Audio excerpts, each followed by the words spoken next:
Hey, hi guys, and welcome to another Conversations with God's Great Idea. My name's Mario. I'm the leader of this conversation, and with me I've got some really amazing human beings who many of them have been with in the conversation with us for months now. But before I get to these amazing people, I'd actually like to just talk about what God's great idea really is about. God's great idea was to make us in His image. As we get out of the way and let the God in us move, we can be love, power, freedom, and self-expression in life. And what it really means is that we get to live out and fulfill on our potential here on this earth. So what have we been talking about? We've been talking about the flesh, okay? So we've been talking about the flesh. Some people call it the identity. Some people call it the ego. Some people call it the carnal mind is what they also call it here in the Bible.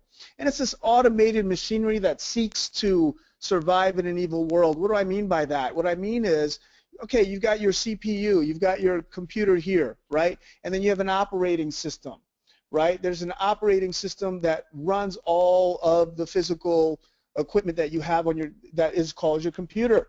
And then when you do nothing at all, like right now I'm not doing anything, and there are processes that are taking place inside of my computer. They react to something. Now, if I'm connected to the internet and a certain signal comes in from, say, Google, my Google Calendar or something, then all of a sudden I get an alert on my PC, right? That is an automatic response. It's not really creating anything. It's just going through its process. That's what we do. Here's how we know. So have you ever had it really, like for me personally, my sister's someone I always look at. She's an amazing human being, but she knows how to press my buttons. So sometimes I'll go into a conversation with her and I'll say, hey, I'm going to be love to her, I'm going to be amazing to her, and then I go into the conversation, I want to be amazing with her, and then she says something and all of a sudden I'm yelling back at her, she's yelling at me, and everything that I wanted to do has gone down, straight down the toilet. My automated response. This is what we do. We respond automatically. It's not even who we are. So Paul in the Bible, like everything that we do comes out of the Word of God, comes out of the Bible. And so it's like, you know, why do we do that? Why do we have these conversations like that? Because there's so much wisdom in there that we can take from it.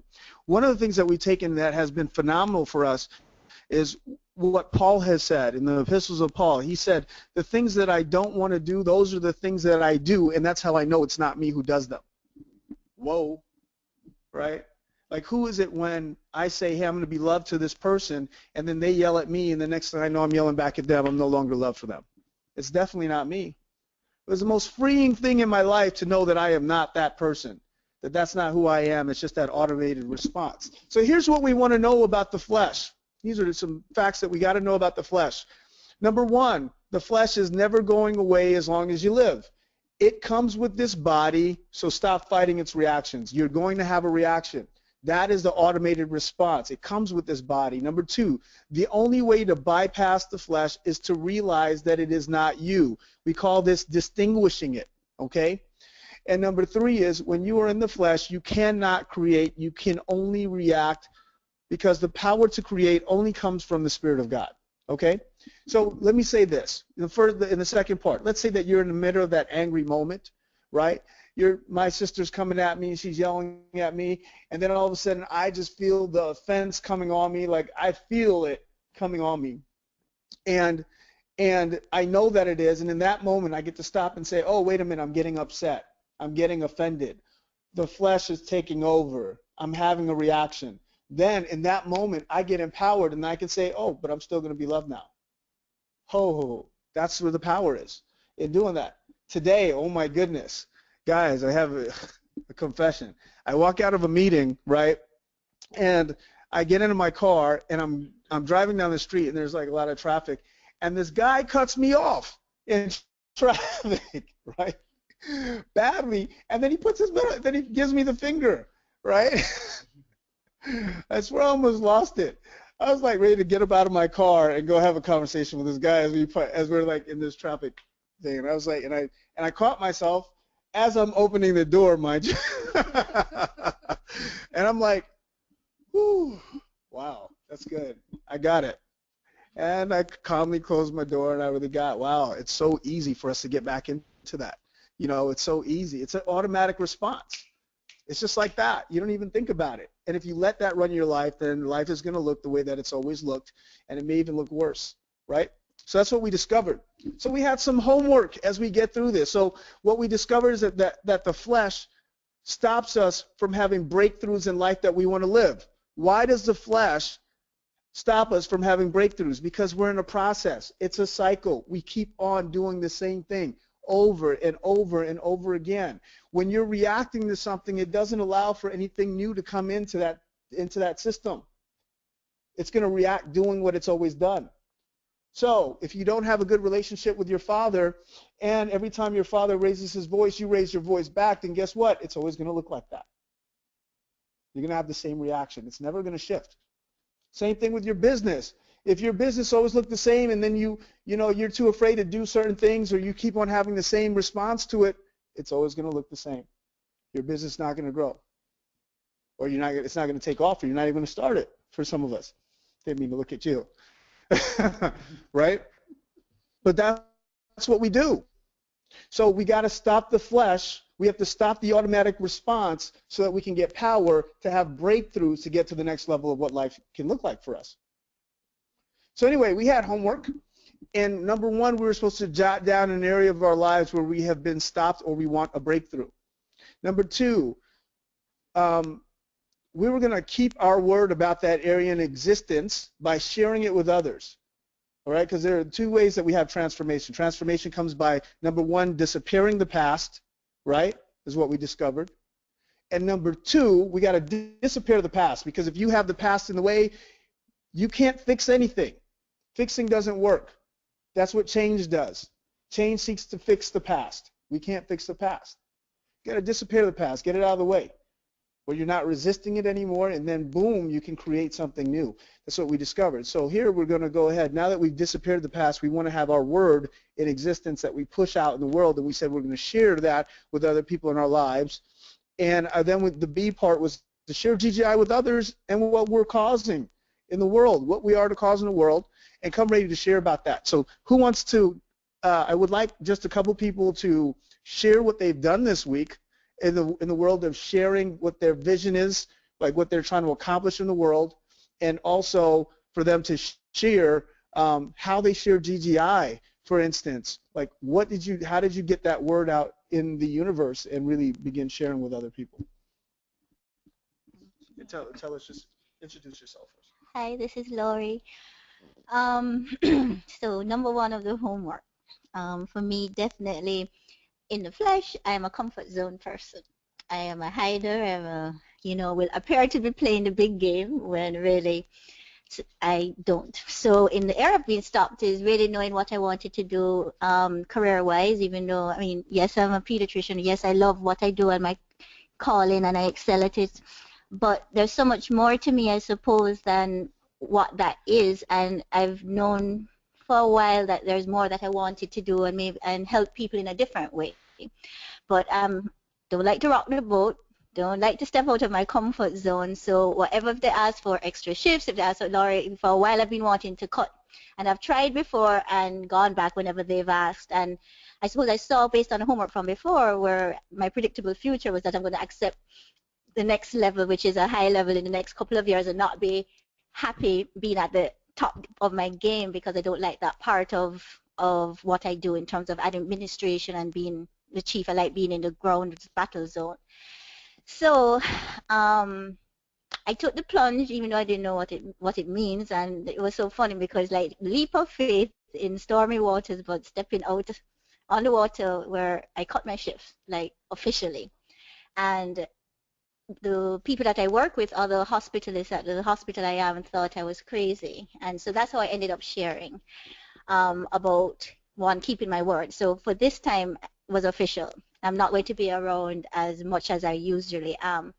And they looked on and said, but Lauren, you're the next person in line. You're going to be, this is what your future is. I mean, how could you not want it? And I ended up sharing with them that, for me, it's more than what it appears to be, and I want more for my life. And from there, they said, you're so different. You just seem so tenacious. You just seem so full of energy and so expectant again, even though you don't really know how it's going to go. But I'm creating the space for it. And that's how I ended up sharing with my coworkers about GGI.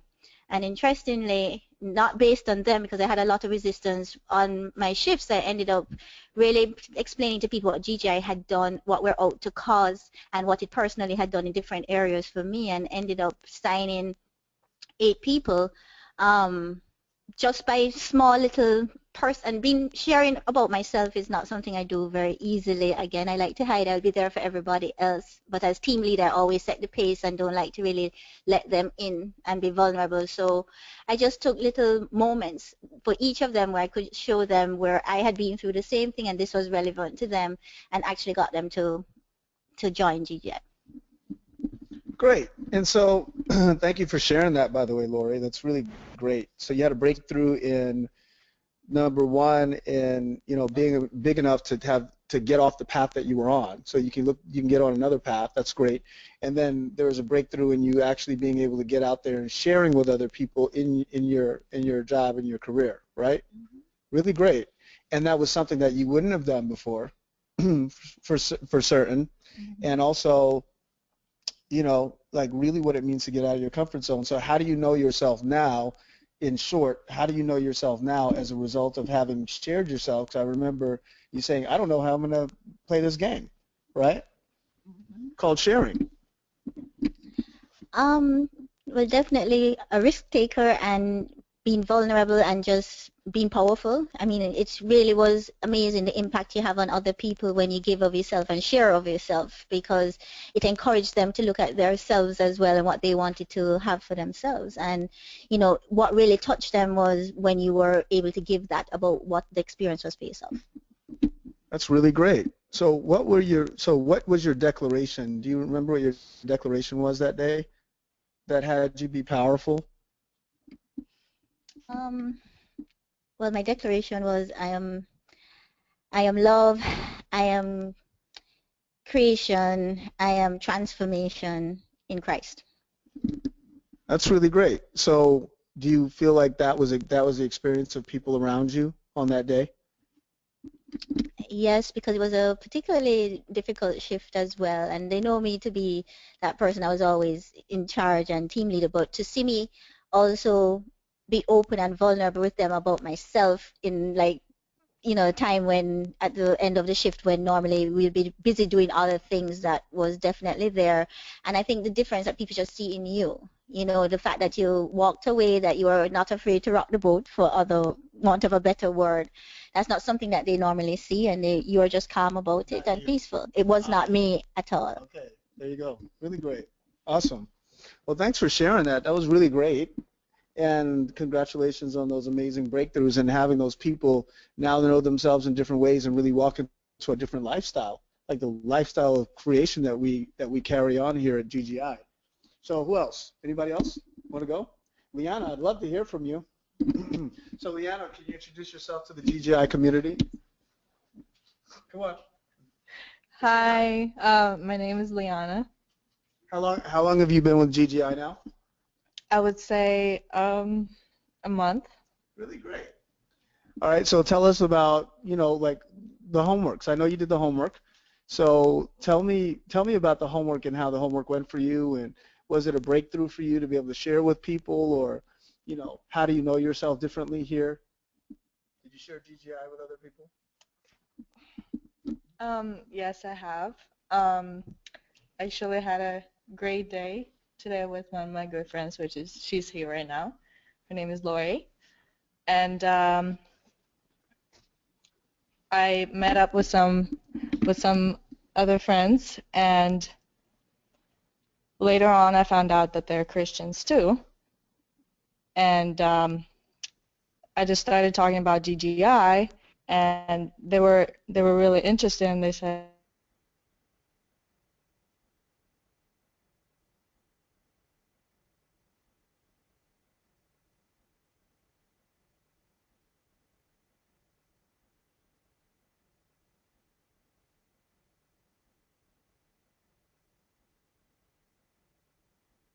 So what was it about?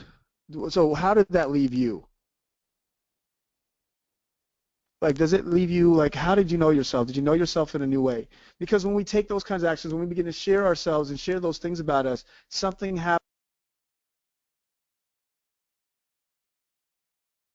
Did you experience yourself in a different way? Did you notice something? That's a tough question to ask because people don't usually do that, but in the sharing of yourself, what did you experience?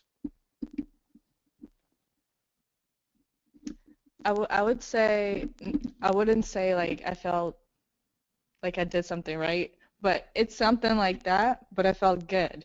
Yeah. Like I did something for someone else, not just for me, but for someone else. That's good. Thank you. Thank you for sharing, Liana. Thank you. Great share. So guys, we're going to continue the conversation.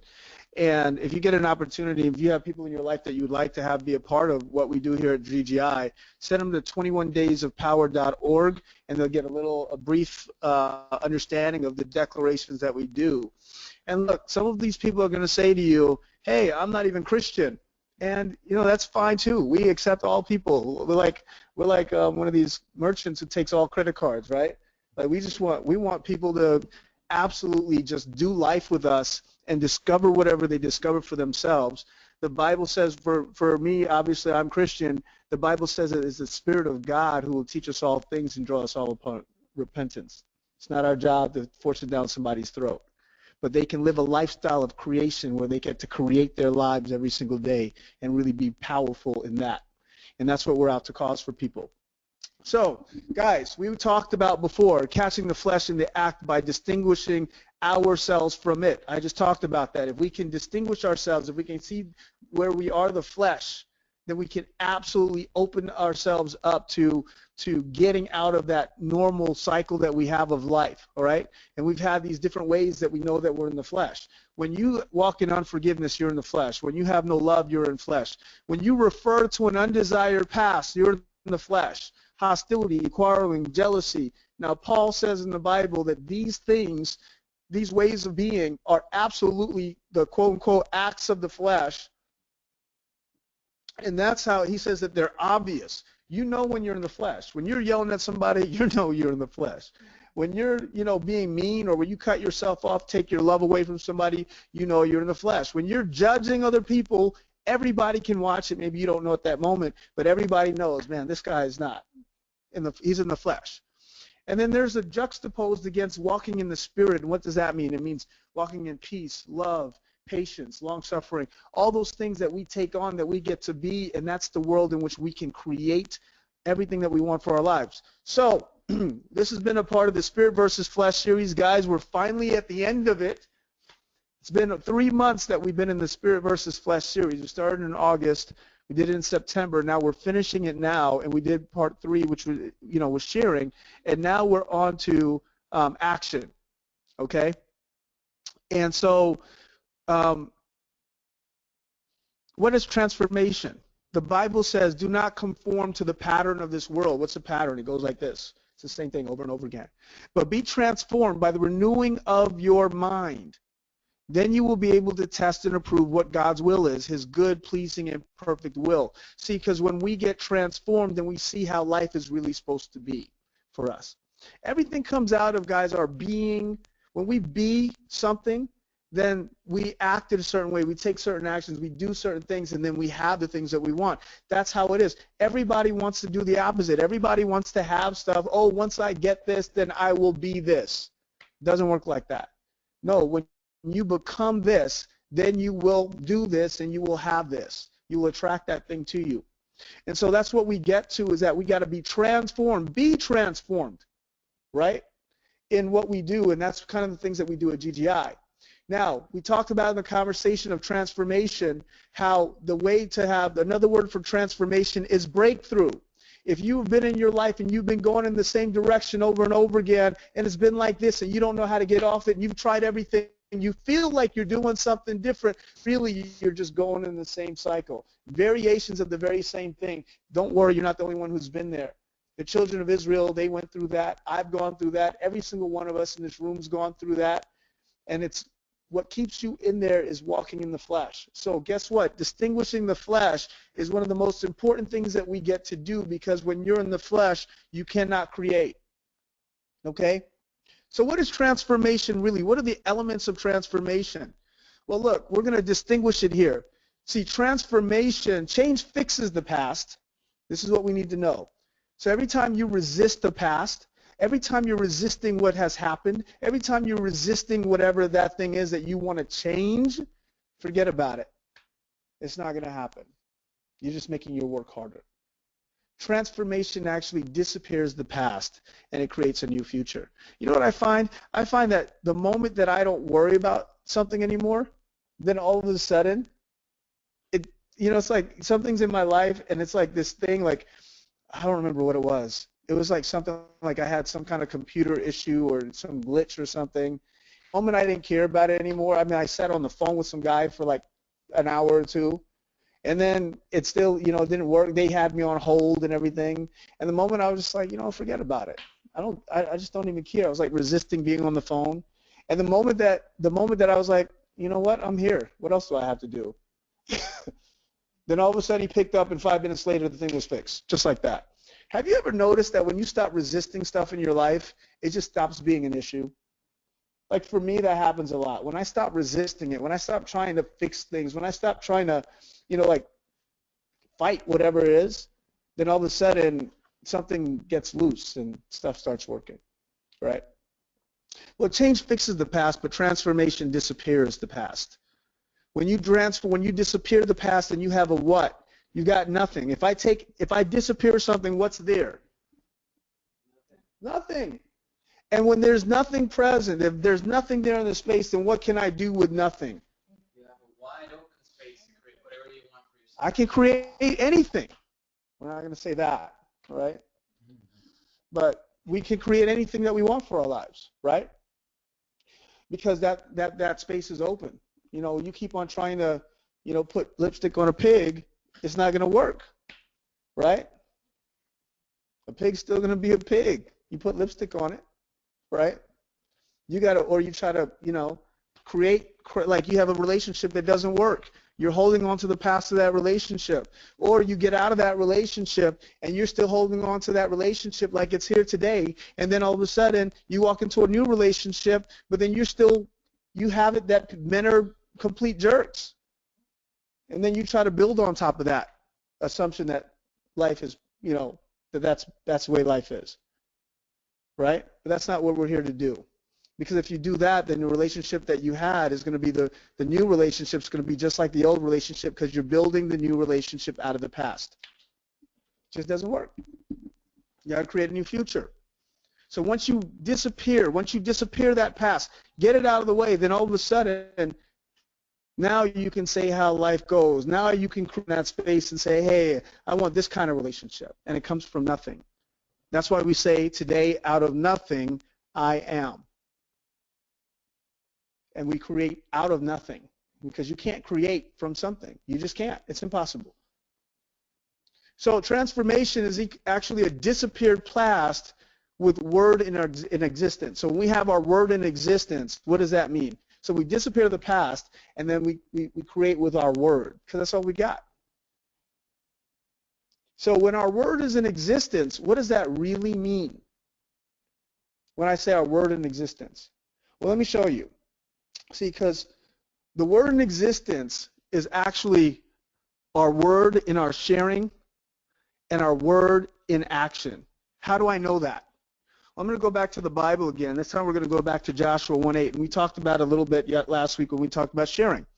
The Bible says in Joshua 1:8, this is when God was about to take the children of Israel off of that hamster wheel that they were on. They were just on this hamster wheel. They were going nowhere. They were 40 years in the desert.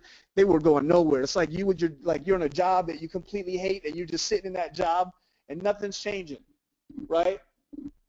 And God said to Joshua, he said when he took over being the leader of the children of Israel, he said, look, keep the word always on your lips, meaning that you keep on sharing it. Meditate on it day and night so that you may be careful to do everything written in it, and then you will be prosperous and successful. So what does that mean? Well, there are a couple elements, right? There are 3 elements here. The essentials of transformation that we learn in Joshua 1:8. You guys can read it for yourself when you're ready. 1, constantly share the word with others. Constantly share with other people what you're out to cause. What is it that you're out to cause in your world that you're keeping to yourself? You're not sharing it with other people, and then you wonder why it's not there, because it's not in existence anywhere. Number 2, meditate on it. Think about it constantly. It's got to be there, present with you, whatever you're out to create, whatever God's given you to create in the world. And number 3, take action on the word. So if we do all these things, if we constantly have it on our lips, we share it, we meditate it, have it in our thoughts, and we take action on the word, then guess what? It's keeping it in existence in the now, because all there is the now. Nothing else exists. There's only now. There's only this moment. There's no past, and really there's no future. There's only right now. And if that thing doesn't exist in the right now, then how are you ever going to cause anything great for your life? How will it ever exist? If you're not sharing it now, and if you're not taking action on it now, where does it even exist? Anybody? If it's not physically present, if you don't have it right here, it's like, oh, I want this great house. I want a beautiful house. But guess what? The house doesn't exist in reality, right? If you don't have that house present, right? If it's not there yet. So if the house is not there, then where is it going to exist? You can create it in your word. That's where it starts. That's the seed that which everything grows out of. But it's gotta be constantly present in the now. So if you're sharing it with other people, it's present. It's alive. You can meditate it. You can think about it. Okay, how's that going to work? What am I going to do? How's this going to work out? Then it's present as well. And then you're taking action on it so that it's brought into fruition. Guess what? It's not just one of these things. It's all of them together. Constantly sharing the word, meditating on the word, taking action on the word. That is when you keep it in existence. If you look, I've got this girl in this picture, and she's got letters all the way around her. Imagine your life is like that. How hard would it be for something to manifest in your life when all of that is constantly around you? But we don't do that, most of us, right? We live our life like, oh, somehow I'm going to say something, and it's something going to come, and it's just going to happen. No, we got to be the cause of all those things that really occur to us, or occur for us in our lives. By sharing the word, meditating on the word, and taking action on the word, we're keeping it in existence, and then it can finally come into fruition. And we wonder why things don't work. So that's what we talked about last time. We talked about sharing. So here's what I want to talk about today, the last element, which is action. So the Bible says in James 2:17 and 26 as well, the whole entire section, by the way, from 17 through 26, phenomenal. It says, in the same way, faith by itself, if it is not accompanied by action, is dead.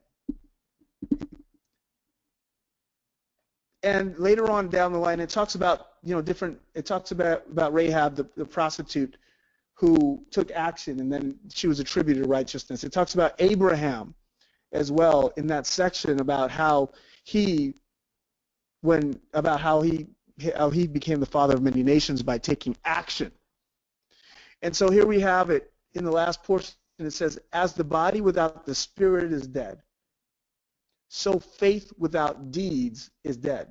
Faith without actions is dead. So we get that when we give our word to something and we don't take action, it's not going to happen. That's the reality. I told you about Abraham. God gave him a new name last time. This is not really Abraham, but he looks like, I figure Abraham looks something like that, right? Oh, I would not know. But I imagine he looks something like that, right? And so like Abraham, he was constantly sharing. God changed his name from Abram to Abraham, I told you. That's how God helped him to manifest, because he said, because Abraham means father of many nations. So every time he was talking to somebody, he was like, hey, I'm the father of many nations. Hi, I'm the father of many nations. And they're like, man, you must have a lot of kids. How many kids do you have? You're 100 years old. You probably got a lot of kids. And it's like, no, I got no kids. Yeah. It's like, but I'm the father of many nations. He had to share it constantly. He had to keep the word in his mouth constantly. So there's a logos word, which we have in the Bible right here, right? Let me clarify that. We have the logos, which means that that's the written word of God. It's like written on, we have it right there in the Bible with us. My Bible's in the room and on my iPad and my phone.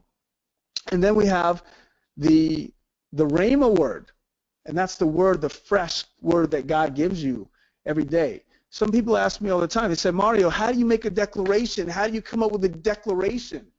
And to me, how I come up with a declaration is I go to God and I say, God, what do we got to accomplish today? What would you have me? How would you have me to be today? And that's where I get my declaration. I get it by inspiration by God. And then I go into the world like a wild man, being that everywhere. Because to me, it's his words being expressed through me. That's a powerful way to live. Listen, these principles work. The Bible says that the sun shines and the rain falls on both the just and the unjust. Did you know that? But I got to tell you something. When you take God's words and you have them walk through you and live through you, there's a whole nother level of power. It's just so. Will this stuff work for you? Absolutely, 1,000%. But if you have that thing, like if you live and walk with a relationship with God where his words are your words, then this is how life will take a whole new, it will just be a completely different power. It's just not in your flesh. It's just not in your natural being. It's something more. It's a reality. People ask me all the time, Mario, why are you so blessed? I don't get it. Why does God bless you so much? Why do you have all this stuff? You know? And I just, I don't know if I'm blessed. I don't know if I've got all this stuff, but I can tell you this, is that I do the best I can to listen to his voice, and then I just take action. I take his word as though it were my own, and I live it, and I keep it in my mouth, and then I meditate on it, and then I do according to it. He said the same thing that he did for Joshua in Joshua 1:8 when they had that major breakthrough from going 40 years in the desert to their promised land. What was it going to take to have that breakthrough? It was a major breakthrough. All those people in a desert for 40 years in a 6-day journey, but it took them 40 years to get to their promised land. Some of us have promised lands. I know some of us want to make music, and other people want to write books, and other people want to start businesses. Whatever your promised land looks like, you could either take a 6-day journey or 40 years in the desert. Scary, right? It was supposed to be a 6-day journey. They spent 40 years in the desert. And we laugh at that, but the reality is that's us. And then what's possible for us is that when we walk with God, there's just an ability for us to get past it. When we take these principles and live according to them. He said, listen, do not let this book of the law depart from your lips. Share it all the time. Meditate on it and do according to it. Simple. Share it. Meditate on it. Do according to it. Take actions. Right? If we live our lives like that, then we can get to our promised land a lot faster than we've been doing it. Or maybe some people never made it. A lot of people actually never made it. They were promised that. Moses never made it to the promised land. Can you imagine? God kept his promise and got them to the promised land, but the bottom line is that he didn't make it. We think that we have to make it wherever God's taken us.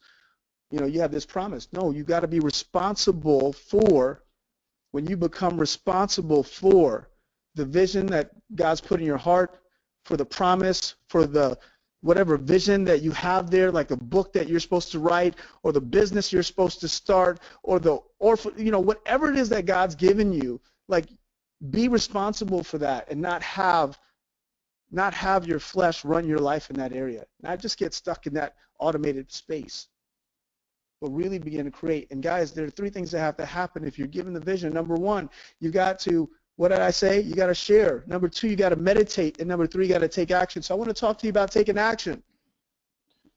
This is big time, guys. This is like a big time thing for me. Let me see the time. I didn't have my watch with me. Thank you. This is what I want to share because, like everything I'm saying, you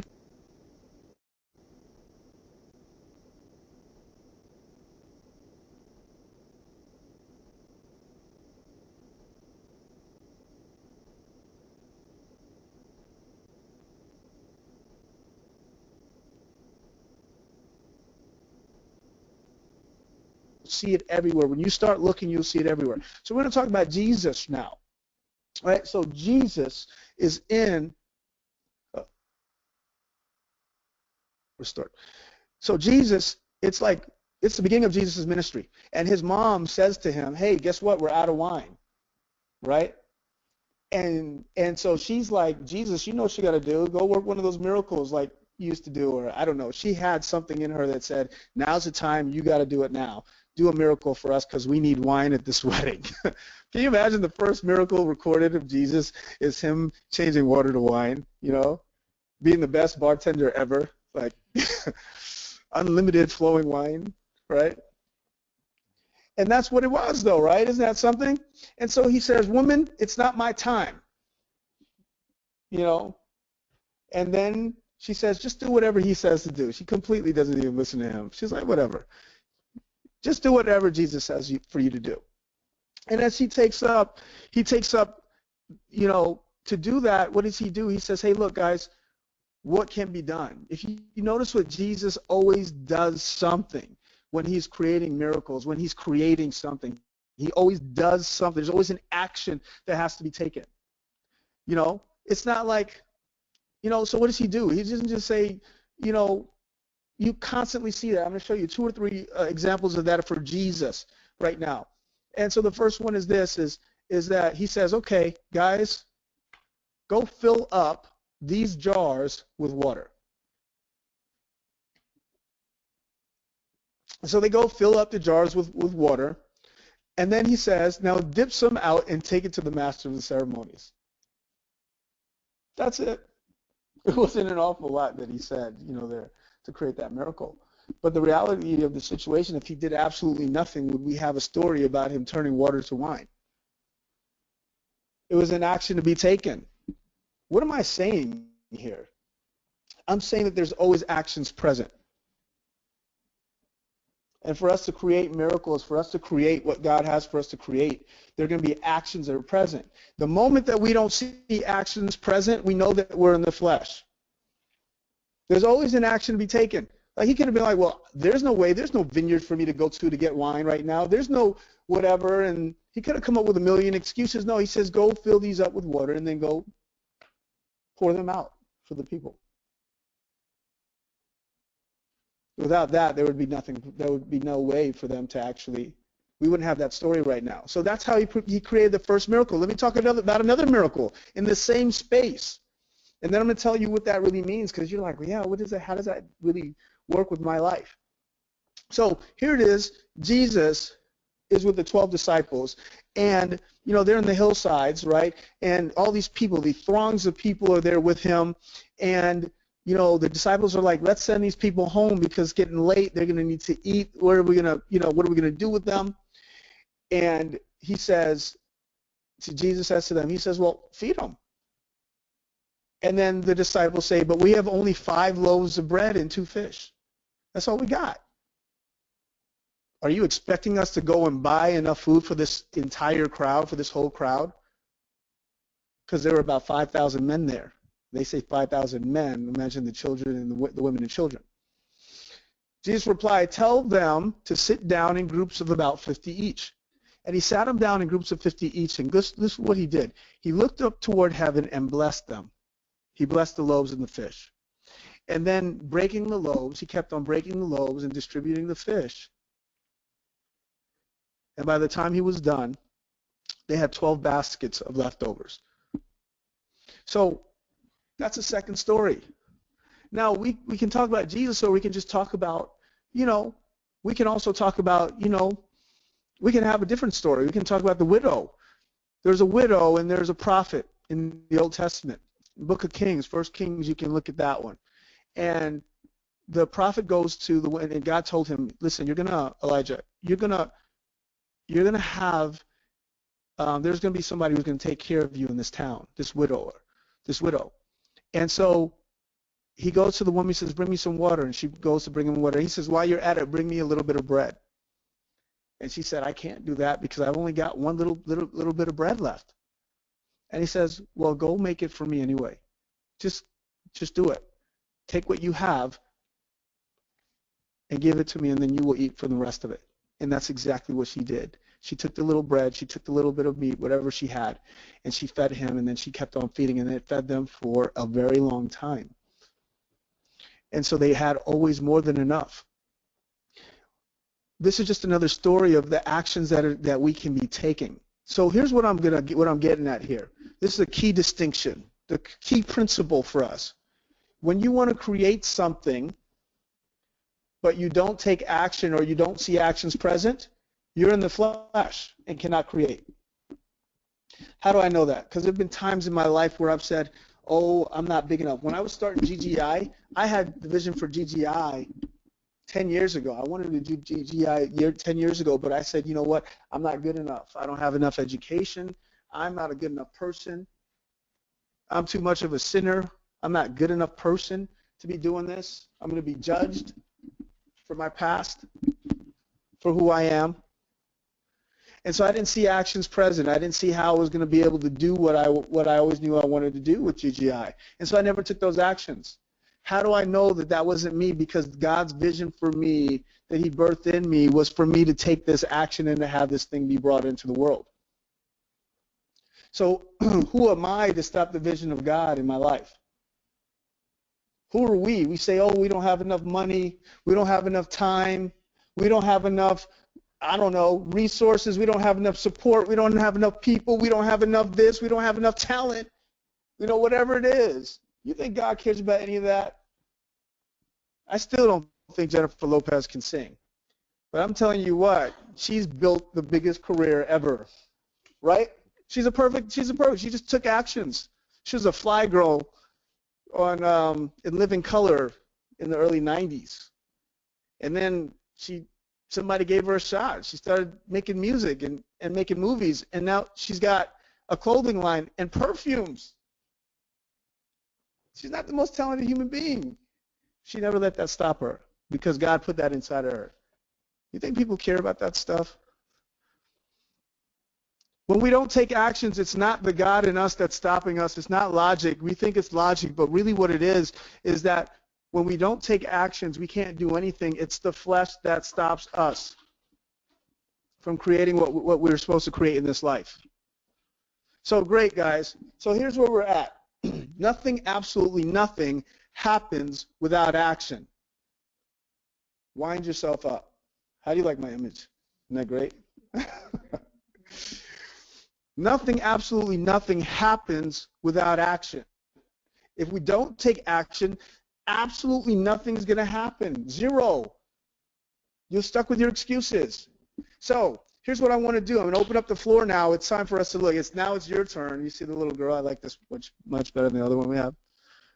Where haven't you seen actions available, or where you haven't taken action in an area that you want transformation or a breakthrough in your life? Awesome. Hello, everybody. This is Elio. I would like to share a moment that I had with my insurance company.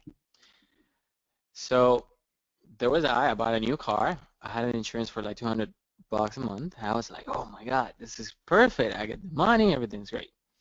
So one day they call and they're like, oh, we're going to increase your insurance by $150 a month because you live with your auntie. I'm like, my auntie? What? She's from Venezuela. I'm like, oh, great. So she's from Minnesota. So that's even expensive. That's, $200 more a month. I'm like, okay. So I got a lot of flash, and I just hang up the phone call. Then they call me again and say, hey, we did a very good investigation, and we realized that you said you had prior insurance for like 5 years, but you're just 21. So we're going to increase your insurance for like 200 more. So I hang up the phone again. And then the other day, they call again, and they say, oh, we did another investigation, and we also find out that you did not have a prior insurance, and we did not accept the company that you actually had insurance for like a year. So we're going to increase for like $1,200 a month. And, we're sending you the bill right now, and we had your bank account that we're going to debit the money from. So I got flashy. I was like, this is like unbelievable. So I just let it to the side for like 10 days, and then I went to my mailbox and there was a letter from the collect department saying that I own, you know, $10,000 for insurance. And I'm like, what is this? So now it's in my credit. So this is not good. So I said, okay, I'm in the flesh. I'm screaming at everybody, right? I want to even go back to Venezuela. I don't even want to be here in the U.S. anymore. So I'm totally in the flesh.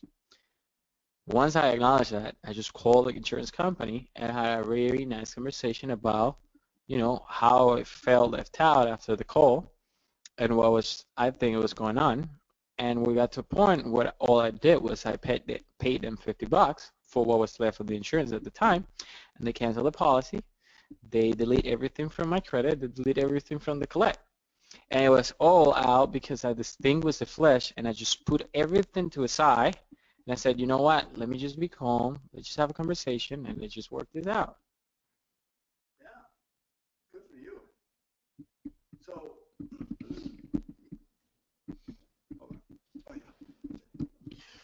so what had you? So until that point, while you're in the flesh, was like were there actions present for you, or you just didn't want to take the actions? Like, what happened there, and what happened exactly? Like when that hit that you like distinguished, hey, wait a minute, I'm in the flesh right now. Like what happened that had you switch and know that there were some actions that were present? So get me through that. Great. So while I was in the flesh, there were actions, but there were no nice actions, right? Like I'm just gonna call a lawyer. I'm gonna go back to Venezuela. I'm gonna tell it, blah blah blah, and just walk out. But once I distinguished that I was in the flesh, I was like, oh my God, wait a second. I can actually call them, tell it how I felt.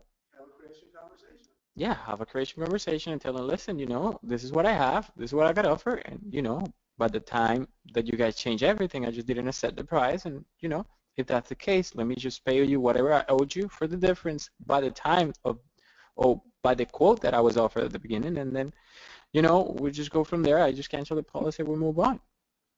And they say, yes, sure, no problem. Awesome. That's really great. Really great. As opposed to when you call them and you're like, what the hell is that? You don't charge me for anything. To tell you the truth, when I was like that, telling, what is this? I talked to 15 people, and I think 14 of them were managers, or that's what they told me they were, Right. and it didn't got to nowhere. When I was not in the flesh, and I was really my spirit, and I was just having a nice conversation of creation, I just talked to one person, and she'd take care of everything. It's really great, Elio.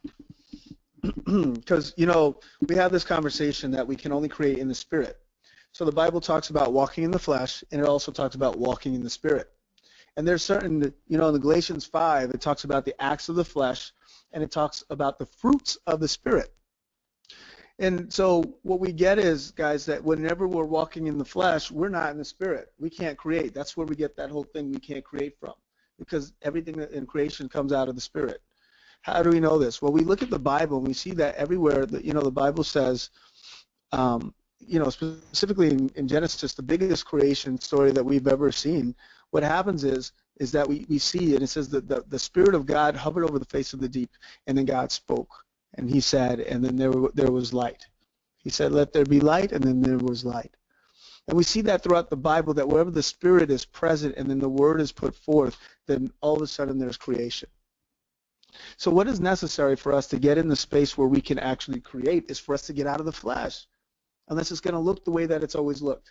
It's going to look like it was going to look. What it was going to look like was him having to deal with the insurance company, having to deal with lawyers, having to deal with creditors and everything else, instead of him, being able to create, getting outside of that cycle, having that breakthrough out of that cycle into a new realm, a different place where he could actually have a conversation and have that disappeared. And he had to disappear it. He had to disappear some stuff. He had to deal with his flesh, right? And the bill disappeared. There you go. There's the magic trick right there. So, guys, we don't have it that the flesh, we don't have, people, like dwell in their flesh and they don't have it, that they're not responsible for, and they don't realize that it's robbing them of their lives. There's nothing wrong with being in your flesh. It's like what we're actually out to cause that's going to make a difference for us in our lives is that it's nothing wrong. There's nothing wrong with there's nothing wrong with being in the flesh, but it's not going to have you be powerful. I don't want to live in my flesh. I want to live in my spirit. I want to live in the spirit constantly. So who else? Who else wants to talk to me about this? Where haven't you seen actions available, or where you haven't taken action? What's up, guys? This is Carlos.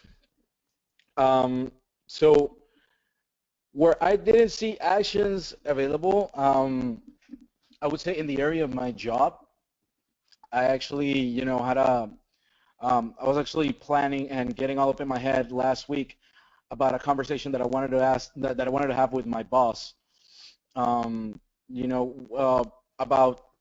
my growth in the company, my my professional growth in the company, and I was all getting all up in my head, and there was this thought that never left my mind. That was, my boss has been talking to me about promoting me for like, I don't know, a year, and like ever since I started working there, and it's like starting this year, he told me that that I was on the list for people that they wanted to step up, and he's been talking to me constantly about it, and he tells me about they're gonna send me to this place where they train the employees and everything. So he's been talking to me constantly about it, but they keep postponing it. So I was getting all up in my head about them, but the idea that I had in my mind was, they're playing me. That was the idea that I had in my mind. They're playing me. They're using me, like they're telling me that, so I stay put, and just work hard for it, and I will never be able to move forward. But I actually, with the help of Mario here, with the help of Mr. Mario here, I actually, had the conversation, and it went well, because before I had the conversation, I actually declared myself a second time that day, internally. I didn't post it, but I should have posted it. But the declaration that I put myself, that what I wanted to be, what I was in that conversation, was professionalism, friendship, and partnership. And it really, like, saying that to myself, really, getting in my head the idea that, in this conversation I'm going to be creation, professionalism, partnership, and friendship. That's what I'm going to be, and that's what I was. And the conversation actually worked out really well. It worked out really well. My boss, he was very straightforward with me. He told me everything, how it was going to go, from now on. And I actually, I got out of the way that they were playing me, the idea that they were playing me, before I had that conversation. So that's something that I had a breakthrough in, because I walked out of there completely, not really realizing how well it had gone. So yeah, that's my experience. That's really great, Carlos, because because we had the conversation, right? And so there, like in the background, guys, there was, oh, they're playing me. Like, I'm gonna go in there and be nice and professional and everything else, but they're playing me. That was in the background the entire time. This is what we call clearing, right? This is when we get the flesh out of the way. When you get an opportunity and you are getting ready to have a conversation, or you're about to go into something where you really want to create something in life, I highly recommend that you get a friend, someone who can stand with you the way that I stood for him. Kind of like what we call an armor bearer, someone who's going to take things, help you get things out of your space, so they can see what you can't see and lead you to see what you can't see, that get that thing out of your space. Because if that thing is there for you when you have that conversation, you be in the flesh trying to create something, you get that, with your boss, and in the background the whole time is the flesh sitting right there like, yeah, you're not going anywhere, buddy. This is exactly how it's going to go, because people can sense that. You can't create anything unless you deal with that stuff. The flesh, you can't create anything in the flesh. and it's right there. And the moment that you know how many conversations I had with my ex? I had so many conversations with my ex. We've known each other for 15 years. She's been my friend for I don't know how long, forever. She was my friend before we ever had a relationship. And when we broke up, it was such a nasty breakup, and I tried everything. I thought I was being nice. I tried to give her money. You know, when we split it, everything, I tried to be nice, try to give her money, try to do this, try to do that. I was trying to be nice, trying to say all the right words, but in the background was I can't stand this person. You know, it's like I'm smiling and I'm trying to say nice things, but in the background was like, you know, not like I can't stand this person, like, oh, she's not a good person, right? That was in the background because she did this to me. And the moment that I dealt with my flesh about it, that I was judging this person and that I was being this, you know, this nasty way with her, the moment that I did that and I got that out of the space, right? As soon as I dealt with that and got my flesh out of the way, like the spirit was present and I could have that same conversation that I had before, saying the same words, and then have it be powerful. And so, you know, here we are again, the same exact thing. Guys, and I didn't see that possible for me in that relationship. So, you know, we're back on the subject of now we're talking about really creating in the spirit, because this is what it's all about. We've been in transformation here. We've been talking about transformation this entire time. For us to get through the flesh and not have the flesh run our lives is how we get to create and how we get to transform areas of our lives that we've never seen it before. And we're about to finish this entire series as we talk about the actions that are present. So who else has an area really quickly in their lives where, and thank you for that. That was great. Big breakthrough, by the way. Congratulations. You forgot to call me back and debrief with me about that call, by the way. You're going to clean that up later. But you know, like here we are is, and the bottom line is, what actions? Because some of us have lots of stuff. Look, I can tell you all day there are areas of my life that I haven't taken actions in. I could sit here all day and tell you about areas of my life I still haven't taken action in. There are things that I want that I haven't taken action in, right? And I'm beginning to take action. Last week, what I realized is that we want to take GGI. When we started GGI, God's Great Idea, we started with 2 people. It was like 2 of us, you know, putting in a WhatsApp chat with each other our declaration. And then it was 5 of us. And then there was 20 of us, and then there were 50 of us, and then there were 75, and there are 100, and now there's almost 200 of us that are part of GGI, you know, God's Great Idea. And then I was like, you know what? I want to go to 1,000. Let's go to 1,000. Let's just go ahead and go to 1,000. But I'm sitting here and I'm saying it privately, but there's nothing that's being created. Where's my act? Then I realized, wait a minute, where's my sharing about it? I'm not sharing it with you guys that we're about to go to 1,000. I didn't share it with you guys, hey, the vision is to go to 1,000, get 1,000 people in GGI that are actually sharing and declaring every day, creating new possibilities, getting better jobs, creating homes for themselves, new families, relationships that actually work, all these different things that we get to create, and we can have 1,000 people doing all that. How cool is that? I haven't been sharing that I want that, 1,000 people, and then there was actions to be taken for us all to be able to walk in that, right? So it's like when we're not sharing anything, it's not real. It's kind of like, oh, yeah, remember I said I was going to do that? Yeah. You know, it's just not present. It's not in reality. It's not now. The moment I share it, it becomes real. The moment I take actions upon it, it becomes so real, right? We just got to keep on doing that. There are areas of our lives. We're going to 1,000 in GGI. I just said it again. I'm sharing it, right? And we're taking action. I'm enrolling you guys. I'm creating with you guys this thing that we're about to do, and then we actually step into it. And then I'm taking actions by sharing with more people. We have ads on Facebook. I mean, like, we're doing everything. We're creating campaigns. We're doing all that stuff. It would not be possible if we didn't do all that stuff together. You get that? We got to take actions. There are areas of your life. Some of you want businesses. Some of you want organizations. Carlos, you got a business inside of you that wants to be birthed. It's going to be sharing and it's going to be action, constantly doing that. Elio, same thing. Laurie, same thing. You little one, same thing. It's the same thing for all of us, right? We've got something that's inside of us that wants to come out, that wants to be birthed, and until we begin to share about it, until we begin to take action on it, it's not going to happen.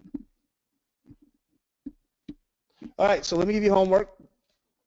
But first, before I do that, let me tell you about what we're getting into next week, right? Next week, we're going to begin a new series, and it's called Living a Lifestyle of Creation.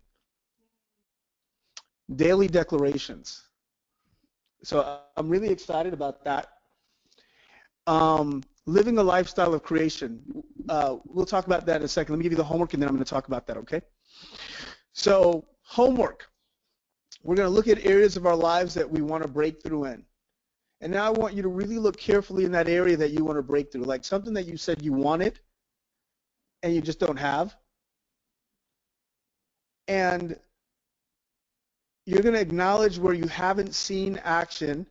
You haven't seen actions present. That's what I should have said. Where you haven't seen the actions that would have you, like, you're like, oh, there's no way I could do anything with it right now. Like, you're like, there's not even anything for me to do right now. It's kind of like Jesus sitting there with, empty water jugs and no place to get the wine, right? But there's always something to do. You can fill up those water jugs and then take them to the people so they can drink something, right? There's something that you can do even though it doesn't look like it's realistic or it's going to make that big of a difference. There are actions you can take right now to fulfill on what you said you want to fulfill on. So acknowledge where you haven't seen actions present or where you just haven't taken the action. Because some of us see that, okay, I need to do this and I need to do that, and then we just don't take those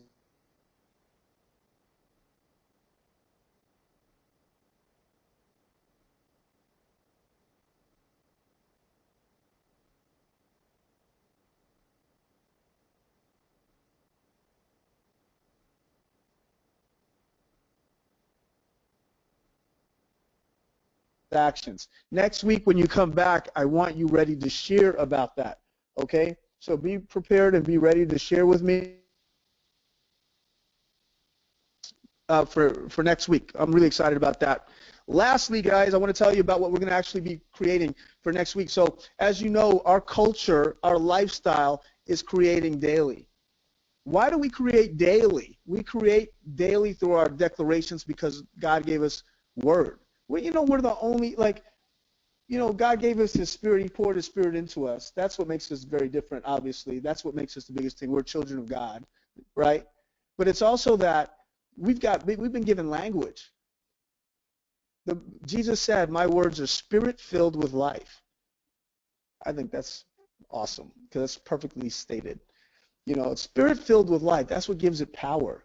Nothing else on this planet, no other living thing has language like us. Like we have that. There's a reason why He's given us words so we can use them to create in our lives. And you see God, when He needed to be Jehovah Jireh, when we needed Jehovah Jireh, He'd say, I am Jehovah, I am, which means I am the provider, and then He'd be for that, and then that thing would show up. He'd be the provider for people, and He'd show up as a provider. And He'd say, I am the healer, and then He would show up as the healer. That's what God does. And then we see Jesus doing the same thing in the New Testament. And there's a reason that God wants us to go to another level and actually have a lifestyle of creating. Nobody wants to take that on, or very few people, or have even considered that we should be taking that on. Instead, we just go through life living, may go to church on Sunday, but we're not really doing anything. We're not creating what really, on the level that we can create. I know I don't, and I hadn't until I started creating every day with my declarations. Well, we're going to be talking about living a lifestyle of creation where we go out in the world every single day and we create. And what I like to believe today, I like to believe that, I'm love and I go into the world and I want to be loved. I want to be loved for people. I want them to experience love when they're with me. We're going to be talking about why we do that. We're going to be talking about what we do as a community here and why we've made it a culture and a lifestyle to daily declare who we are in the world so that we're not just taken. I had a conversation the other day really quickly with somebody and they said, oh, I don't get why all this stuff keeps happening to me. I said, are you declaring daily? They're one of our GGI members. And they're like, no, I'm not really declaring every day. Every now and then I'll declare. I said, that's why. I said, you go ahead and you get the flesh out of the way, but then you don't create anything in the space. So then whatever comes up runs your life. You get tossed to and fro like a ship in the middle of an ocean with no anchor. Because you got nothing to hold you there. Now, when I say I'm loved and my sister starts yelling, not my sister, just somebody, right? When I say that I'm loved and I'm present to that, I'm in that moment, I'm loved, that means no matter what you do to me, I'm not shifting. Like literally, he that's within me is greater than he that's in the world. Like literally, no matter what comes at me, it doesn't really matter because I'm walking in and I'm being that love. It's not going to stop me from being who I am in the world. That's it. So like consider, guys, this lifestyle. We're going to be talking about it next week, and I'm super, super excited. That's all I got for today. Does anybody want to say anything before we close this thing out? Well, good. We'll see you the next time, guys, in another conversation with God's great idea.